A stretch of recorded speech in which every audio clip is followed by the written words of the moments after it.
Police finally release new surveillance footage revolving around the case of missing Jennifer Mendez Olascoaga. We got to take a look at this because, man, do I have questions. What's up, y'all? It's your boy Pascal back at it again with another pop-up video. Be sure to follow me on all my social medias, The Pascal Show, one word.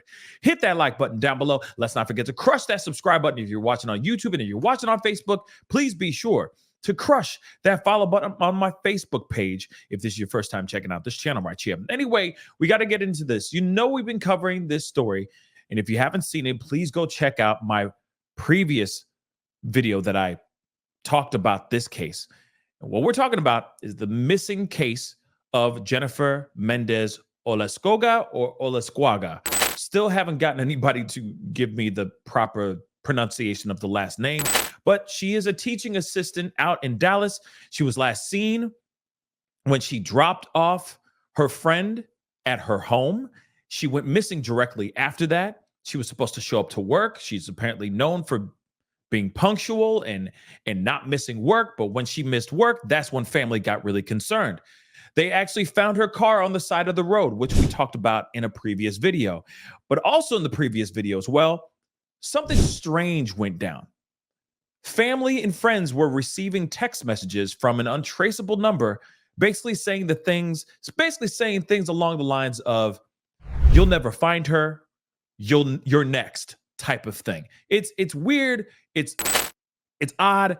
We've had questions about it before. I still have questions about it now, but police have finally released the surveillance video because they've been talking about how they've seen this surveillance footage showing her at a gas station, and that was basically like the last that they have seen of her, okay, of her physical presence on any type of camera. Again, I got so many questions about this. We are going to be looking at the surveillance footage here in just a minute, but I did want to get into this article with you guys really quick. So, of course, they released finally, okay? I've been waiting for this for days, y'all, but they finally released the surveillance video of this missing woman, okay? And of course, people, and even myself, still believe that this woman could be in danger, all right? But let's get into this, all right? And yeah, I got questions about the phone, the text messages from this untraceable phone. I'm side-eyeing that like a mug. I feel that's sus as hell, but I know some people are thinking it's going down one route of maybe the Carly Russell route, but I'm thinking of the side of maybe somebody was lurking in the back. Maybe it's somebody she personally knows, so on and so forth. Like I said, I have questions. I hope we get those answered very, very soon. But let's take a look at this, okay? Seagoville Police released new surveillance footage of a missing Dallas employee, or, a teaching assistant who they believe could be in danger. And I still believe that she could be in danger. Real talk, she's in danger, y'all. If she ain't home, chilling, and in safe around safe people and in a safe environment, she's still in danger, y'all, until we find out what actually happened to her, right? So the new video shows 24-year-old Jennifer Mendez Olascoaga or Olascoaga, a teaching assistant in Dallas, okay, at a Quik Trip on US Highway 175 and Beltline Road in Dallas on the 27th of September. This is moments before she disappeared, y'all. In the video, she is parked at a gas pump and goes inside to buy food and a drink. She then pumps gas in her car and then drives off, okay? And you're going to see this footage. And like I said, to me, the footage is very, she seems chill as hell.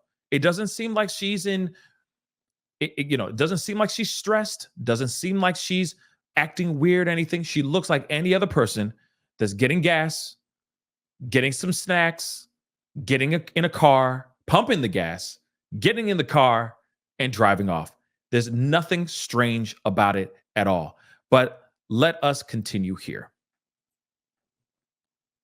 The video was taken after Mendez dropped a friend off at the Creekside Mobile Home Park in Seagoville, which we already know about this, right? The mobile home park was where police previously believed she was last seen. And I think that's what we all thought. Family members found her white 2015 Buick, okay, on the side of the road in Mesquite at the intersection of Millam and Lawson Road.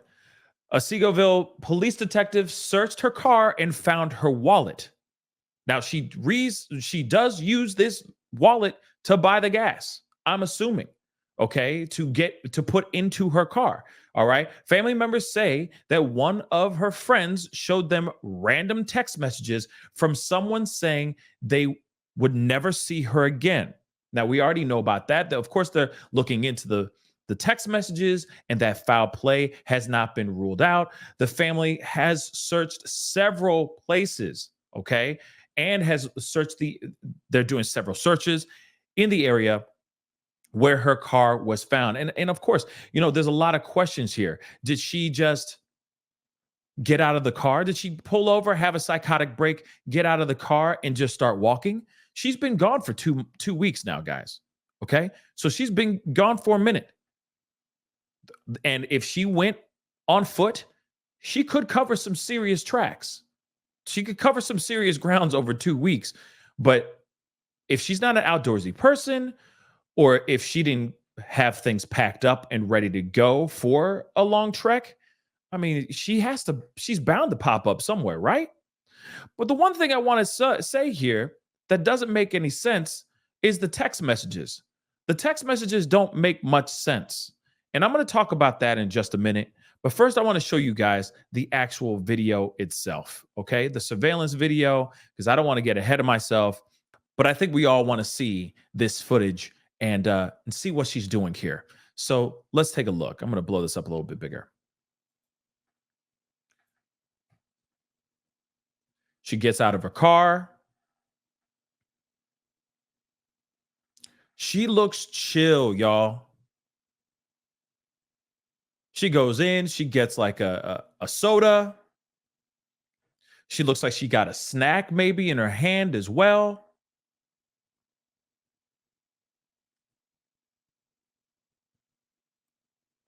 Looks in the refrigerated area. Maybe she was thinking of maybe getting a heat up burrito or something like that. You know what I'm saying? Because they have those things, or maybe a cold sandwich. Gets out of the gas station, continues to pump the gas in her car,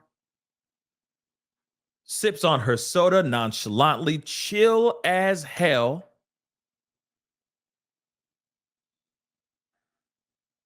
Like I said, it's so strange to me, right? It is so strange to me because she seems very nonchalant. Doesn't look like she's in bad shape. It doesn't look like she's in a bad situation or in dire straits or extremely like in serious trouble. Then she literally nonchalantly and very calmly gets back in her car and drives off, y'all. That's all she does. She drives off and that's it. Okay. So this is very, very odd and very, very strange in my personal opinion. And I'm going to let it roll and repeat over here so you guys can see it. But the thing is this, guys. We see that she's okay in this footage. Nothing between the time that she dropped off her friend and when she went to the gas station.